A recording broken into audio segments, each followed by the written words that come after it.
आदरणीय अखिलेश अटल जी, तो उनका तो यही नहीं समझ आता कि वो अपनी पार्टी में पीडीए करते कह रहे हैं, परंतु कभी पीडीए का मतलब कुछ और हो जाता है और कभी कुछ और। अभी एक दो दिन पहले आदरणीय बहन जी ने ट्वीट कर कहा कि हालात को देखकर जैसे विपरीत बदल देता है, वैसे ही अखिलेश अंकल जी का पीडीए का मतलब भी कभी खुशी में बसपा की सरकार के दौरान आदरणीय बहन जी ने सावित्रीबाई फुले शिक्षा बालिका योजना चलाई। इसके तहत आदरणीय बहन जी ने 7 लाख से ज्यादा बच्चियों को 12वीं तक की शिक्षा मुफ्त में देने का काम किया था और इन सब को करने के लिए आदरणीय बहन कुमारी मायावती जी ने 600 करोड़ से ज्यादा आगे बढ़ाकर बच्चों को अपने पैर पर खड़ा करने का काम किया। साथ करना, अब आप इनसे सवाल जरूर कीजिएगा कि कैसा बना है ट्रांसपोर्ट लखनऊ का एक्सप्रेस। दूसरा, पूर्वांचल एक्सप्रेस वे, जिसकी सड़क 15 फीट ढल चुकी है जगह जगह पर, ये भी किसी से छुपा नहीं। बुंदेलखंड एक्सप्रेस वे, जिसके उद्घाटन के सिर्फ 5 दिनों बाद ही भारी बारिश में वो भी जगह जगह से धस गया। गंगा एक्सप्रेस वे अप्रैल में उद्घाटन किया, जुलाई में 5 से 10 फीट जगह जगह वो भी धस गए। और एक तरफ साथियों, असली डेवलपमेंट क्या होता है उन्हें हम जरा नोएडा और आगरा का एक्सप्रेस वे दिखाएं।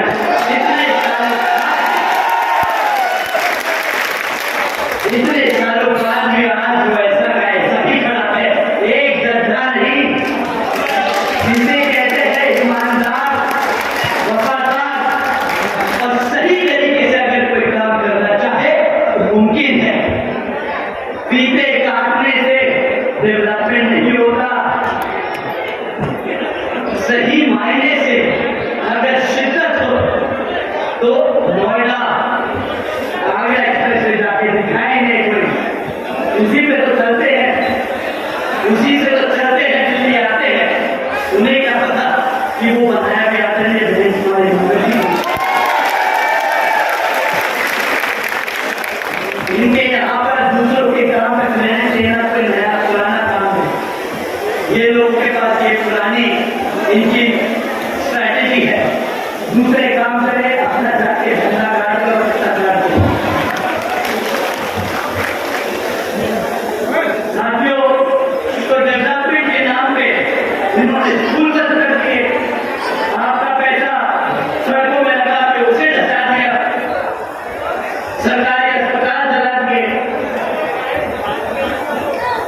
ये तो है डबल इंजन की सरकार के काम।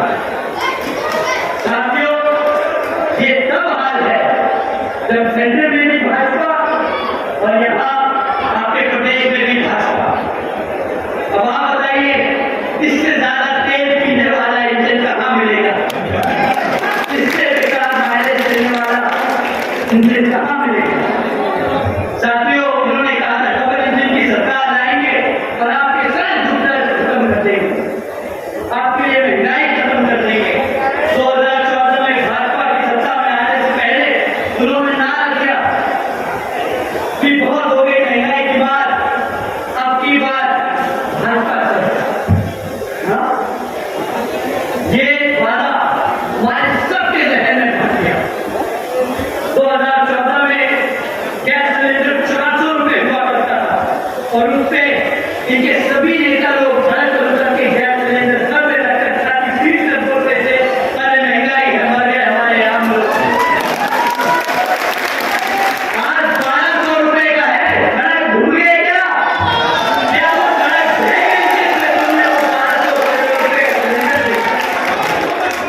110 रुपए में गन्ने का रस बेच रहे हैं।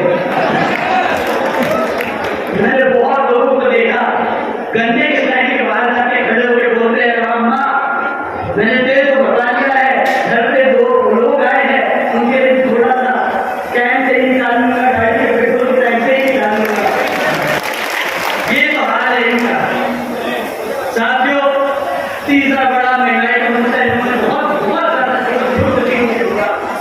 कि डॉलर बहुत महंगा हो रहा है, 60 रुपए का डॉलर है। मंच के ऊपर जा के उन्होंने कोई ऐसा मौका नहीं छोड़ा जहां पर बोला प्यारे मंत्री रहा हूं, मुझे मालूम है क्या अर्थव्यवस्था कैसे चलती है, इन्होंने रुपया क्योंकि करप्शन है इनसे अर्थव्यवस्था नहीं समझी। मैं आप सबसे पूछना चाहूंगा कि आज रुपये का भाव क्या है? क्या है आज रुपये का भाव? 98। जब तक आपने 98 बोला वो 100 पार कर चुका हो। परंतु इनके कैबिनेट में बैठे मिनिस्टर जब इनसे सवाल किया जाता है कि भाई आपका डॉलर 100 रुपए पार करता दिख रहा है, बोलते हैं कि जस्ट नंबर, 100 रुपया एक नंबर ही तो है। तो भाई आज से 16 साल पहले जब आप ही की पार्टी 60 रुपए के लिए इतना ढंढोरा पीट रही थी, तब जस्ट नंबर, तब तो आपको अर्थव्यवस्था याद आ रही थी। अब आपको अर्थव्यवस्था की है, अब आपका फॉरेन पॉलिसी, आपका फाइनेंशियल डिसिप्लिन की है। इन सब का सवाल आप लोगों को पूछना। साथियों, मैं और बात अगर इन पे जाया करूंगा तो शायद रात निकल जाए, परंतु यहाँ पर अगर मैं बहन जी का संदेश लेके आया हूँ तो उनके मुद्दे आप लोगों के बीच में रखना ज्यादा जरूरी समझता हूँ। इनकी नाकामियां, इनकी कमजोरियां, इनकी गलतियों को हम भुगत ही रहे हैं, दिन रात भुगतते हैं, परंतु जो आदरणीय बहन जी ने किया वो मैं आप लोगों को जरूर बताना चाहूंगा। साथियों, बहन जी की काम पे आने से पहले यूपी विधानसभा का चुनाव है, तो सपा और कांग्रेस के लोग भी आप लोगों के बीच में घूमने का काम करेंगे, वो भी आप लोगों के बीच में आके आपको लुभाने का काम करेंगे। परंतु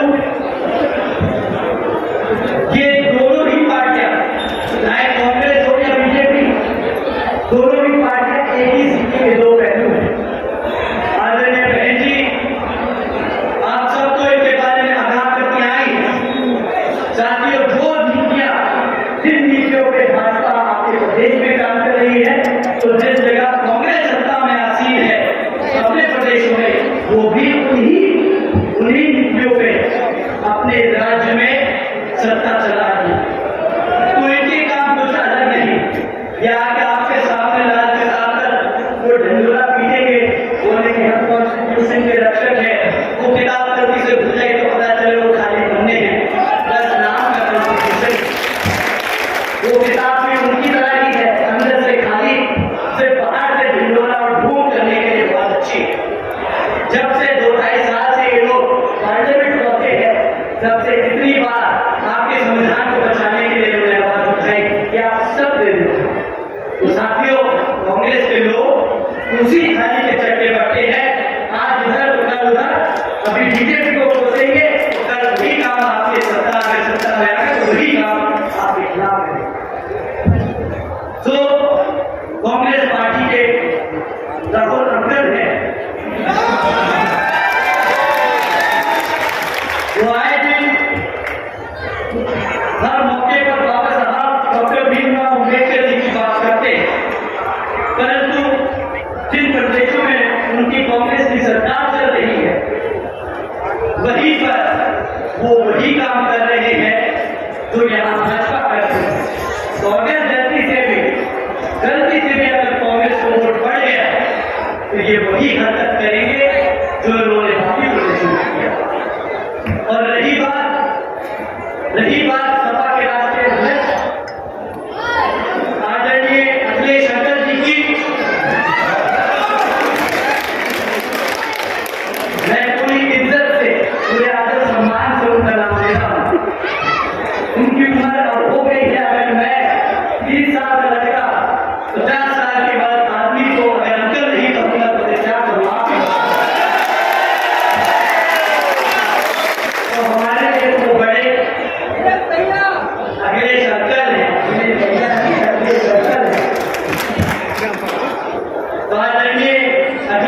बदल जाता है समय देखकर, कभी कुछ बदल जाता है।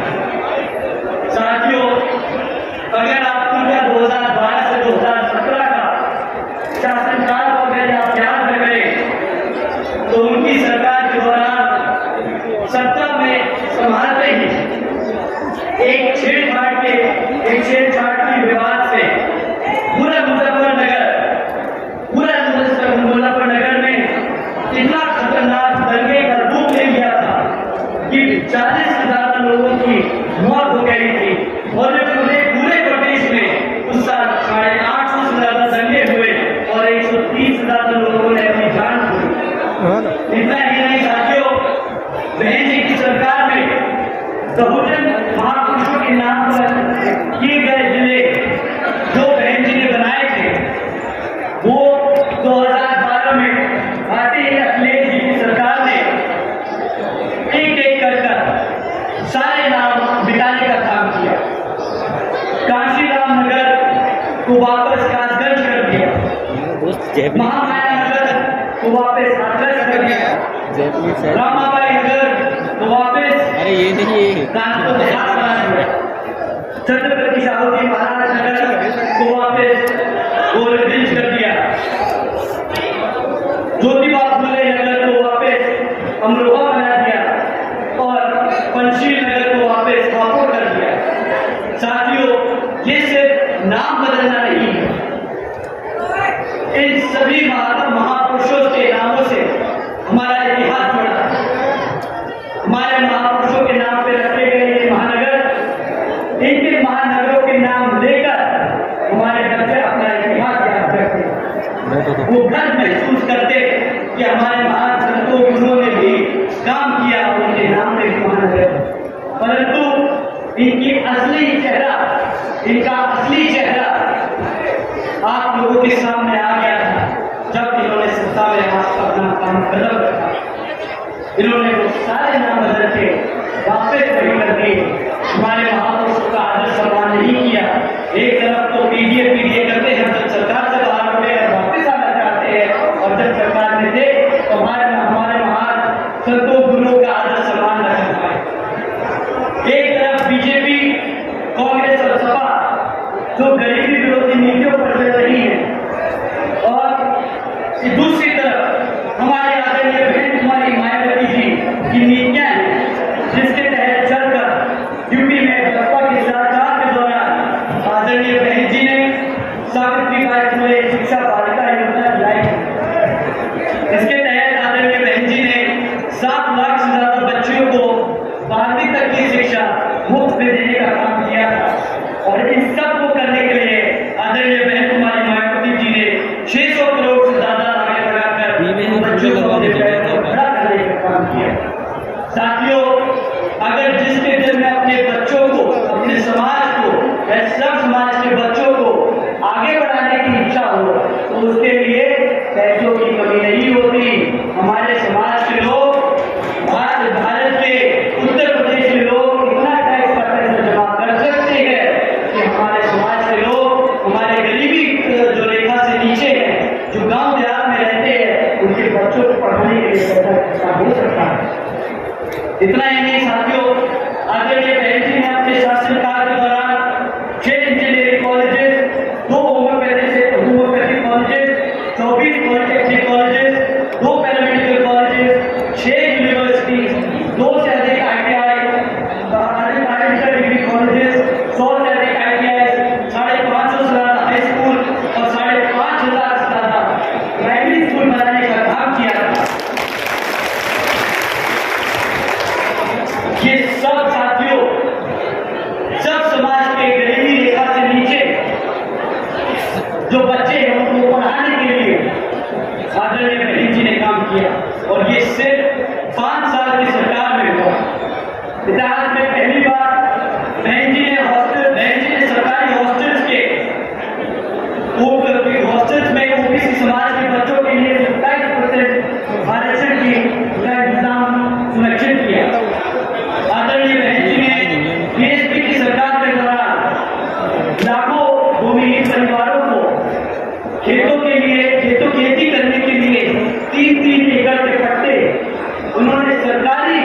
जमीन के 3-3 एकड़ के पट्टे लाखों लोगों को अपना जमीन का मालिकाना हक दिलाने के लिए उनके नाम पर किया, ताकि वो अपनी जमीन के खुद मालिक बन सके और अपनी जमीन पर खुद फार्मिंग करके अपने पैरों पर खड़े हो सके। देख के यार साथियों, इतना ही नहीं, आदरणीय बहन जी ने 28,500 से ज्यादा अम्बेडकर ग्रामों का विकास कारण जिसके तहत SC ST और पिछड़े जातियों के गांवों को पक्की सड़कें, साफ पानी, बिजली, प्राइमरी स्कूल और मेडिकल क्लिनिक्स की सुविधा देने का काम किया। साथ ही साथियों, ये लिस्ट इतनी लंबी है कि सोचकर कभी कभार हैरानी होती है कि ये इतना सारा था कोई कैसे 5 साल में कर सकता है। लेकिन साथियों, अगर आपके समाज के लिए, आपके लोगों के लिए, अगर आपके दिल में सच्ची और ईमानदारी से करने की इच्छा हो, काम करने की इच्छा हो, तो हर काम मुमकिन है।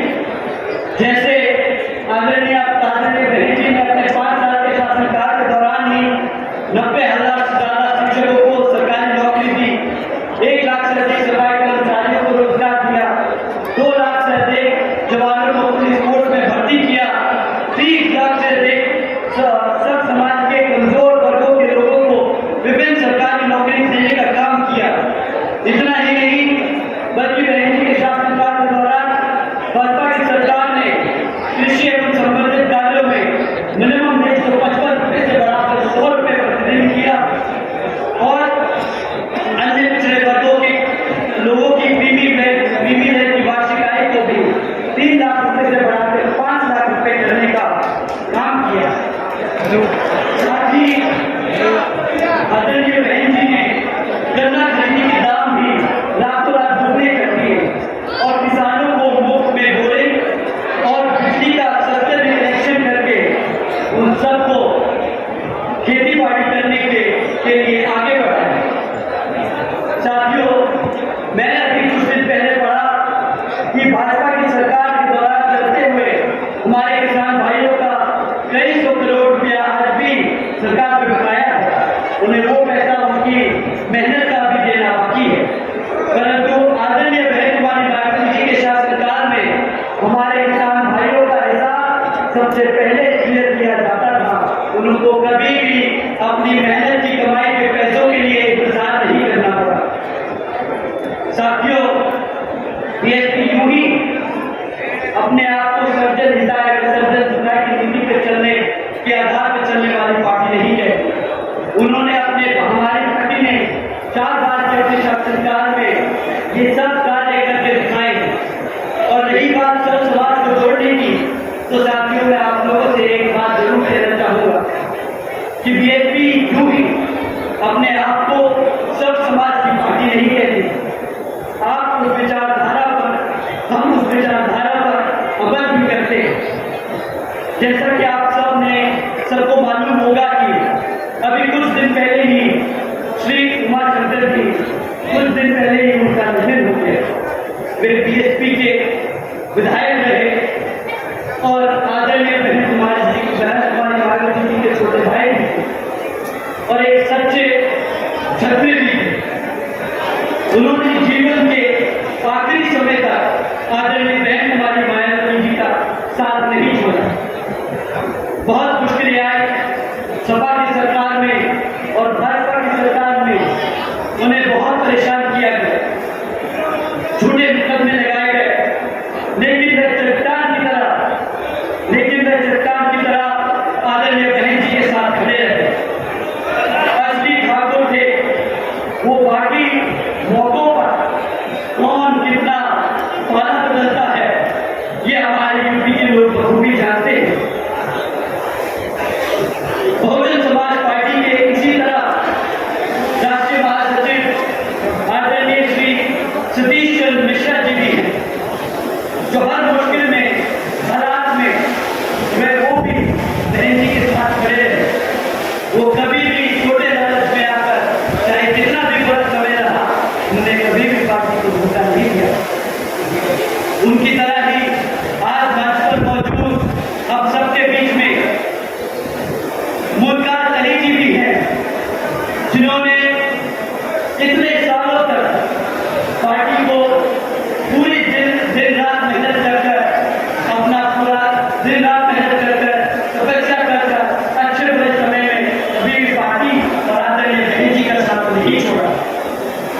बाल समाज से चाहे वो लोग रहे, हर समाज के लोग भाजपा के समर्थित सिपाही हैं। हर वर्ग, हर समाज के लोग बहन कुमारी मायावती जी को अपना नेता मानते हैं, क्योंकि बहन जी ने हमेशा सब समाज के हितों के, सब समाज के सुखों का हमेशा हमेशा ध्यान रखा है।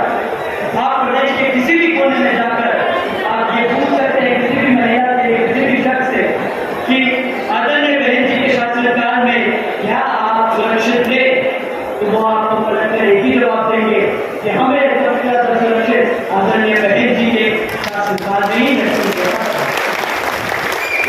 साथियों, इसी क्रम में आप लोगों के बीच में मौजूद डॉक्टर अवनीश शर्मा जी यहाँ बैठे हैं। पिछली बारी भी वे बसपा से प्रत्याशी थे, इस बारी भी वे बहन जी के सच्चे सिपाही बनकर यहाँ आप लोगों के बीच में खड़े हैं।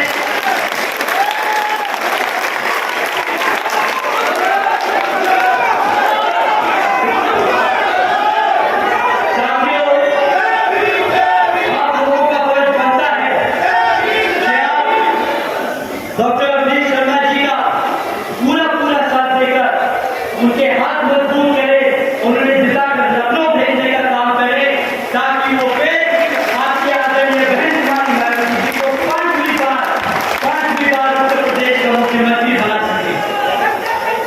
साथियों, यही नीतियां हैं बसपा की, लेकिन पार्टी के जो दल बदलने वाले, जो बार समय पर समय को देखकर दल बदल देते हैं, उन लोगों से आप लोगों को हमेशा सतर्क रहना होगा और अपनी ही पार्टी के सामने वाला, हाथी के सामने वाले बटन को दबाकर उन्हें जिताकर लखनऊ भेजने का काम करना होगा। साथियों, अब मैं आप लोगों से सिर्फ 5 मिनट लूंगा, सिर्फ 5 मिनट और लूंगा। अभी कुछ दिन पहले हमारी यंग जनरेशन, टेक्निकली मैं भी उसी जनरेशन से हूं, उन्होंने खूब आंदोलन किया। उन्होंने शिक्षा मंत्री के खिलाफ आंदोलन किया। उन्होंने कहा कि वे पहले हो रहे हैं तो जो एजुकेशन मिनिस्टर है उन्हें इस्तीफा देना होगा। हमारी जनरेशन को तो हमेशा सब लोग बोलते हैं कि वो इंस्टाग्राम ट्विटर की ही जनरेशन है, वो कभी सड़क पे नहीं कर सकती। उन्होंने जवाब दिया, यहाँ पर मोदी का बच्चे हैं जिन्होंने हिस्सा लिया था, उन्होंने पहली बार जवाब दिया और सड़क पर उतर के अपनी बात को, अपने दुख दर्द को जाहिर किया, एहसास दिलाया सरकार को कि उनके साथ गलत हो रहा है। परंतु साथियों, जिस चीज के लिए आप सड़क पर उतरे, उससे शिक्षा मंत्री ने तो इस्तीफा दे दिया, परंतु बदले में आपको कौन मिला? बदले में आपको एक ऐसा मंत्री मिल गया उसके एजुकेशन मैटर नहीं करती। प्लीज समझो कि एजुकेशन से कोई फर्क नहीं पड़ता। वो आदमी ऐसा शख्स है जिसने एक महिला के बलात्कारियों को उनकी रिहाई पर कहा कि कुछ गलत नहीं हुआ। ऐसी मानसिकता रखने वाले आदमी को साथियों, उस आंदोलन के जितने भी लीडर्स थे, मैं उनको कुछ गलत नहीं कहता, परंतु डायलॉग बाजी से सरकार नहीं बदलती। ये कहने से कि झुकती है सरकार, झुकाने वाला चाहिए, इन सब से सरकार झुकती नहीं है। उसने तो एक क्या बदला और दूसरा खड़ा कर दिया, रणनीति बदली, ना अफसर बदला, ना प्रोसेस बदला, ना आपके नीट के पेपर बदले। आपका भविष्य आज भी वैसा ही है।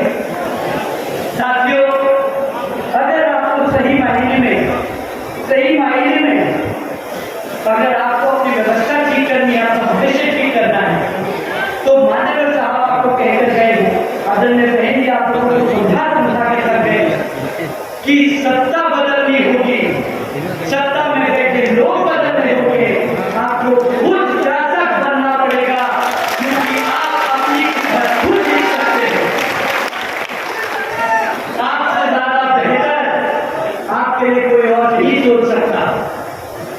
साथियों, इसलिए मैं आप लोगों से हाथ जोड़कर विनती करता हूं कि प्रोटेस्ट करना अच्छी बात है, लड़ना अच्छी बात है, अपना दुख जायज करना अच्छी बात है, परंतु उसके लिए एक्शन, सही एक्शन लेना भी उतना ही जरूरी है।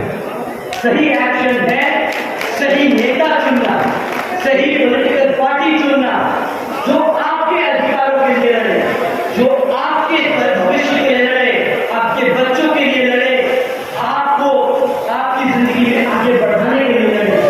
ताकि उनके कामों को देखकर उन्हें वोट दो, उनके वादों पर नहीं, मैनिफेस्टो पर नहीं, छोटे लालचों पर नहीं कि 2000 रुपए 3000 रुपए बेरोजगारी भत्ता ले लो, मुफ्त में राशन ले लो।